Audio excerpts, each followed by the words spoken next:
나는 평생 기업을 운영하며 배웠다.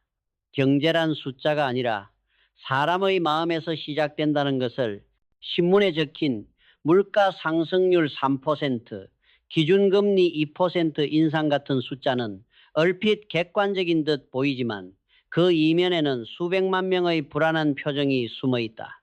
인플레이션이란 단순히 빵값이 오르는 현상이 아니다. 그것은 인간의 생존이 서서히 압박받는 과정이다. 전쟁이 끝난 폐허 속에서도 나는 믿음을 잃지 않았다.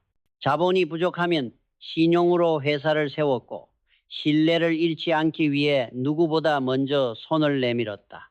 그러나 지금의 세상은 내가 겪었던 그 어떤 불황보다도 훨씬 복잡하고 냉정하다. 물가가 10% 오르면 통장 속도는 단지 숫자 하나가 줄어드는 게 아니다. 그만큼 마음속의 불안이 2배로 커지고 삶의 여유는 절반으로 줄어든다. 나는 여전히 같은 월급을 받는데 왜 이토록 가난해진 느낌일까? 이 물음이 바로 인플레이션의 진짜 얼굴이다. 나는 수많은 세월을 지나며 깨달았다. 돈의 가치는 시간이 결정한다는 것을. 오늘의 1억 원은 내일의 7천만 원이 될 수 있다. 사람들은 여전히 돈을 얼마나 벌었는가로 부를 계산하지만 진정한 부자는 시간이 지나도 가치가 남는가를 본다. 인플레이션은 단순히 통화의 문제가 아니라 인간이 시간을 어떻게 사용하느냐의 문제다. 그렇다면 왜 지금 우리 시대의 인플레이션이 더 잔인하게 느껴지는가? 그 이유는 단 하나, 불확실성 때문이다. 경제학자들은 기대 인플레이션이라는 말을 자주 쓴다. 사람들이 앞으로 물가가 오를 것이라 생각하는 순간 실제로 물가는 오른다. 기대가 현실을 바꾸는 것이다. 나는 이것을 오래전부터 심리의 경제학이라 불러왔다. 불안이 퍼지면 사람들은 소비를 줄이고 기업은 투자를 멈춘다. 이 작은 심리의 움직임이 국가 전체의 순환을 멈춘다. 지금 한국 사회가 처한 위기는 바로 그 심리의 순환이 깨진 상태다. 통계상으로는 물가 상승률 3%, 실질 성장률 1%라고 말하지만 국민의 체감은 완전히 다르다. 슈퍼마켓에서 장을 보던 주부, 점심값이 오른 직장인, 월세를 갱신하려는 청년, 이들 모두가 느끼는 물가의 온도는 정부의 수치보다 훨씬 뜨겁다. 경제학은 평균을 말하지만 인플레이션은 현실을 말한다. 나는 젊은 직원들에게 늘 말했다. 숫자를 믿지 말고 흐름을 봐라. 지금의 흐름은 분명하다. 세계는 분절되고 인구는 줄며 통화는 흔들린다. 이 세 가지가 만나면 돈은 더 이상 나를 지켜주지 않는다. 우리가 해야 할 일은 돈을 버는 법보다 돈이 녹아내리는 원리를 이해하는 것이다. 매달 같은 월급을 받지만 살 수 있는 것은 점점 줄어든다. 이것이 인플레이션의 본질이다. 그러나 나는 절망 속에서도 언제나 기회를 보았다. 인플레이션은 역설적으로 진짜 부자와 가짜 부자를 구분한다. 가짜 부자는 돈의 액면만 본다. 그들은 물가가 오르면 더 많이 벌어야 한다고 생각한다. 하지만 진짜 부자는 가치를 본다. 그들은 돈을 버는 대신 가치를 지키는 법을 배운다. 인플레이션 시대의 생존자는 계산이 빠른 사람이 아니라 흐름의 변화를 먼저 감지한 사람이다. 나는 수십 년 전부터 이런 말을 해왔다. 돈이란 흐르는 물과 같다. 움켜쥐려 할수록 빠져나간다. 이제 그 말이 현실이 되었다. 물가는 끊임없이 오르고 통화의 신뢰는 서서히 흔들린다. 그러나 역설적으로 이런 시대일수록 인간의 신뢰는 더 큰 가치를 갖는다. 신뢰는 통화의 마지막 금이다. 기업도 사회도 인간관계도 신뢰가 무너지면 붕괴한다. 나는 인플레이션을 경제의 문제가 아니라 인간의 생존 문제라고 말한다. 왜냐하면 그것은 삶의 구조를 바꾸기 때문이다. 값이 오르면 소비 습관이 바뀌고 소비가 바뀌면 산업이 달라지고 산업이 바뀌면 일자리의 형태가 변한다. 결국 인플레이션은 우리 모두의 일상 언어와 사고방식을 바꾼다. 심리학자 데니얼 카너먼은 이렇게 말했다. 행복은 소득이 아니라 비교에서 온다. 하지만 인플레이션은 그 비교의 기준을 무너뜨린다. 오늘의 행복이 내일의 불안으로 바뀌고 저축의 기쁨이 다음 달 카드 명세서의 공포로 변한다. 그 결과 사람들은 노력해도 달라지지 않는다는 무력감에 빠진다. 나는 그것이 인플레이션의 가장 위험한 부작용이라고 생각한다. 그래서 나는 이렇게 말하고 싶다. 지금 필요한 것은 재테크가 아니라 심테크, 신테크다. 불안을 이겨내는 마음의 기술, 시간을 관리하는 지혜, 그리고 돈보다 신뢰를 먼저 세우는 용기. 그것이야말로 인플레이션 시대를 살아가는 첫 번째 생존 전략이다. 나는 1990년대 일본의 몰락을 현장에서 직접 보았다. 거리는 조용히 꺼져갔다. 한때 북적이던 상점가에는 임대 중이라는 간판이 걸렸고 젊은이들은 일자리를 찾아 도쿄에서 오사카로 다시 지방으로 떠돌았다. 신문은 매일같이 회복의 징후를 말했지만 나는 그들의 표정에서 이미 답을 알고 있었다. 국가는 한순간에 무너지지 않는다. 젊은 세대가 줄어드는 그 순간 서서히 기초부터 꺼져간다. 그때 나는 깨달았다. 인구란 단순한 숫자가 아니라 국가의 심장박동이라는 것을. 경제 지표가 멀쩡해 보여도 아이 울음소리가 사라지는 사회는 이미 병들기 시작한 사회다. 일본의 출산율은 1.3을 밑돌고 평균 연령은 50세에 가까워졌다. 그 결과는 누구도 예상하지 못할 만큼 깊고 길었다. 기업은 신제품을 만들어도 살 소비자가 없었고 정부는 돈을 찍어냈지만 성장률은 오히려 떨어졌다. 결국 남은 것은 물가 상승과 고령화뿐이었다. 나는 그때의 기억을 잊지 못한다. 도쿄 한복판에 백화점이 문을 닫고 가전제품 회사가 구조조정을 반복하며 젊은 세대는 미래 대신 안정된 비정규직을 원했다. 그 침묵의 시대에 나는 느꼈다. 경제의 진짜 위기는 일할 사람이 사라질 때 시작된다는 것을. 지금의 한국은 그 일본의 그림자를 따라가고 있다. 통계청에 따르면 2025년을 기준으로 한국의 출산율은 0.7명대에 머물고 2030년이면 생산 연령 인구 15, 64세는 400만 명 이상 줄어든다.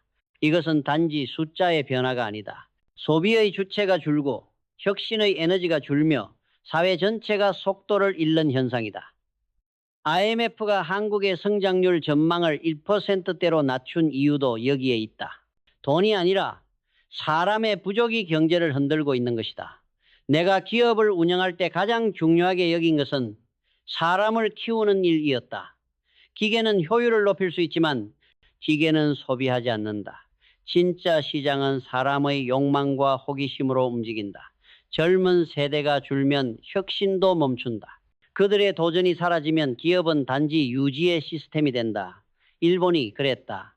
기술은 있었지만 그것을 사용하는 젊은 손이 사라지자 혁신은 멈췄고 시장은 정체되었다. 나는 한국이 같은 길을 걷지 않기를 간절히 바란다. 지금의 대한민국은 세계적인 기술력을 가지고 있다. 반도체, 배터리, 로봇 모두가 자랑스러운 산업이다. 하지만 문제는 기술이 아니라 사람이다.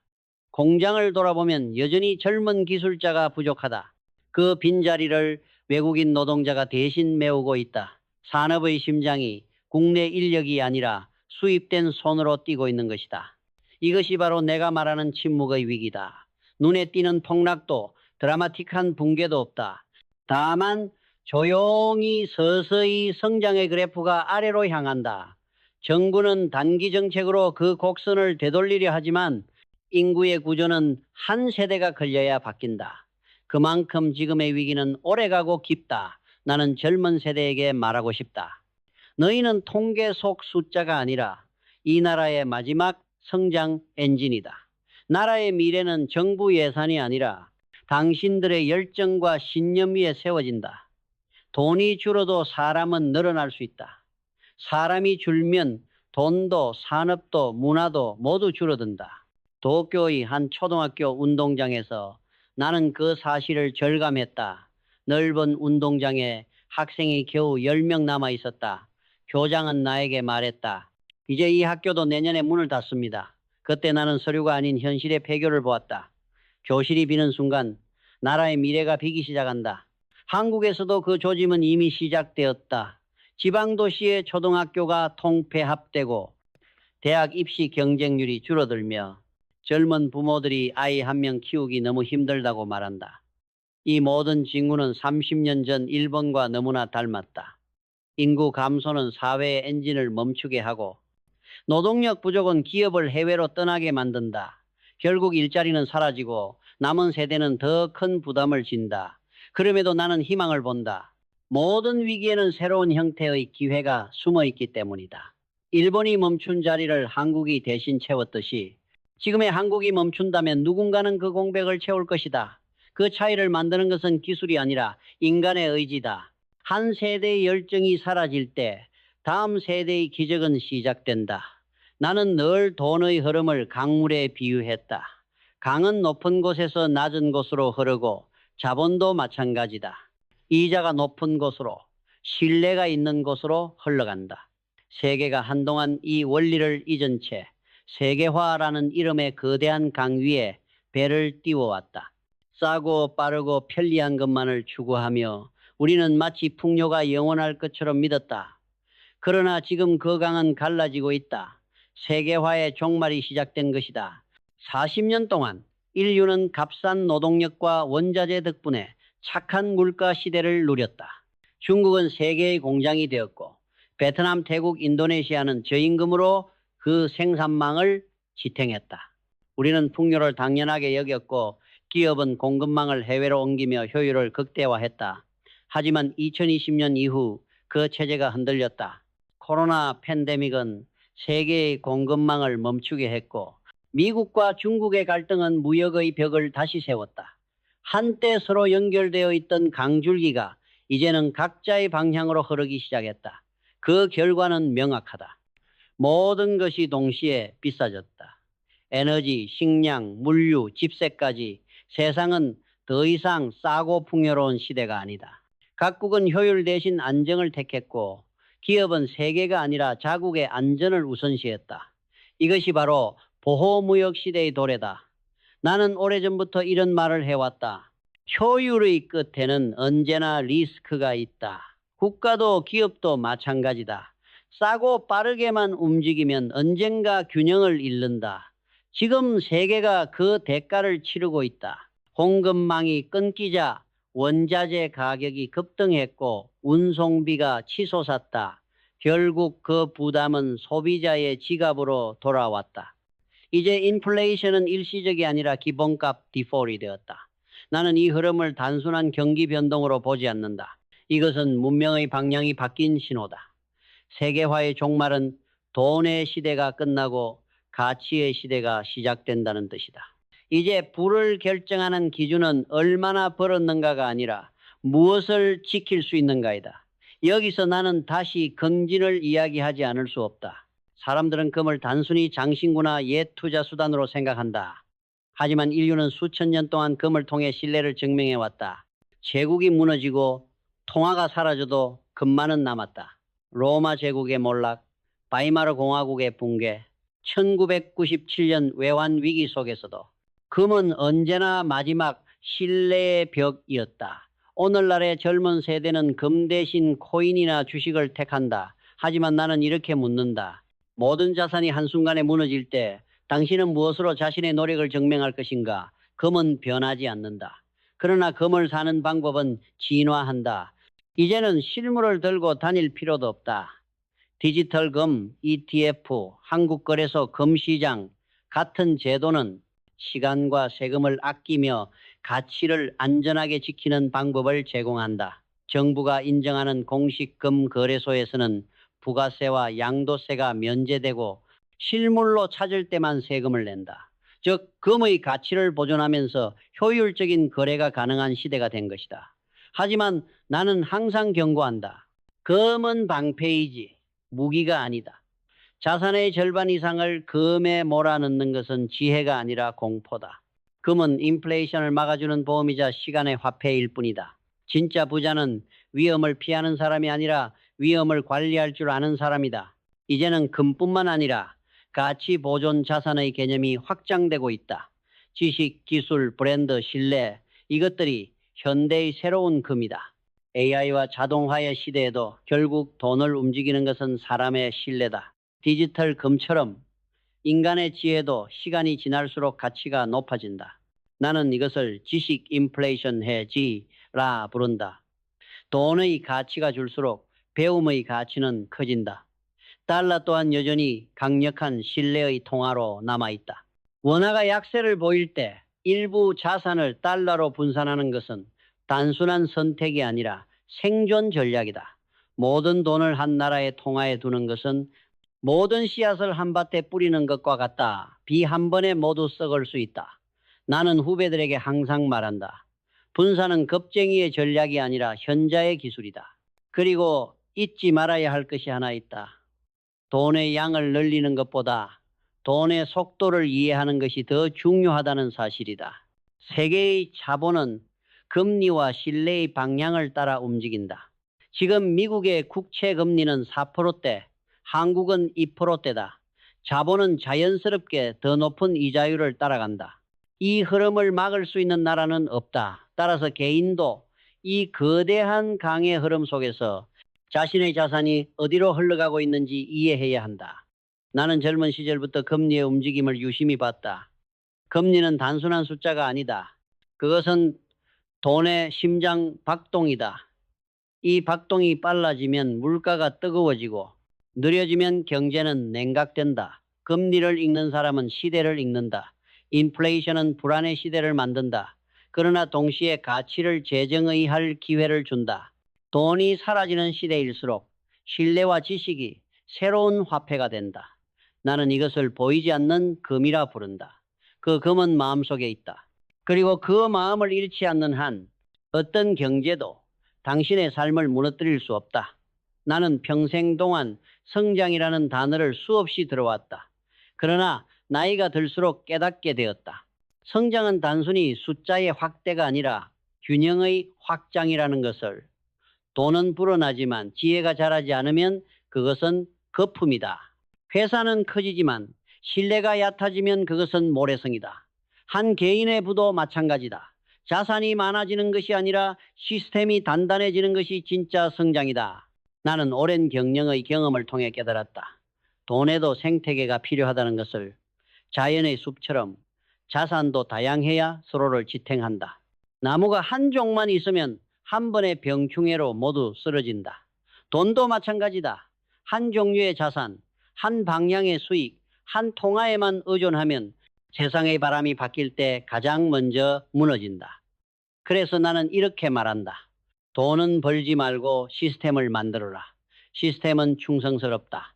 당신이 잠든 사이에도 일하고 당신이 늙어도 스스로를 지켜준다. 그 시스템의 뿌리가 바로 포트폴리오다.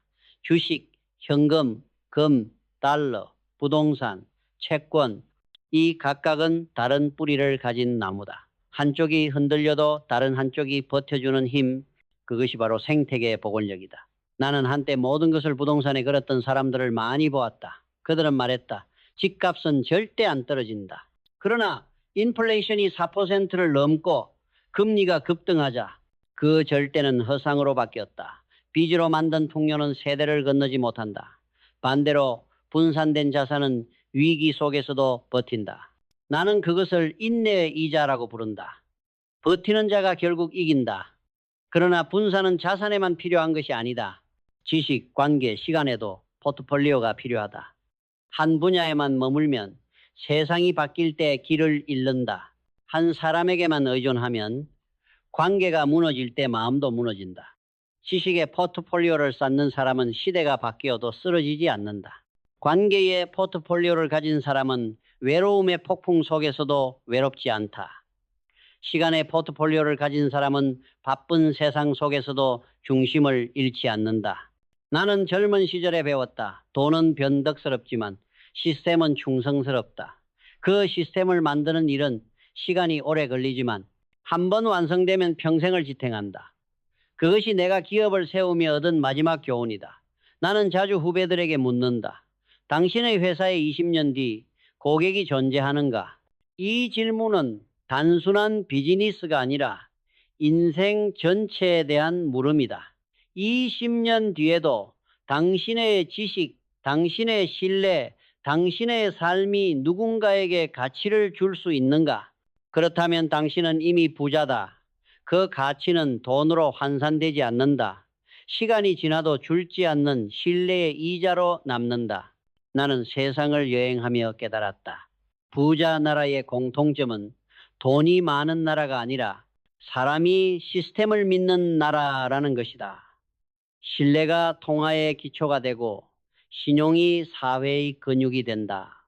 한국이 다시 도약하려면 그 신뢰의 근육을 키워야 한다. 정부의 정책보다 기업의 기술보다 먼저 세워야 할 것은 사람의 믿음과 공동체의 균형이다. 그리고 나는 마지막으로 이렇게 말하고 싶다. 돈은 흘러간다. 그러나 지혜는 남는다. 지혜를 지키는 자만이 어떤 시대에도 무너지지 않는다. 세상이 흔들릴수록 당신의 뿌리를 넓혀라. 그 뿌리가 바로 당신의 자유이자 당신의 진짜 부부이다.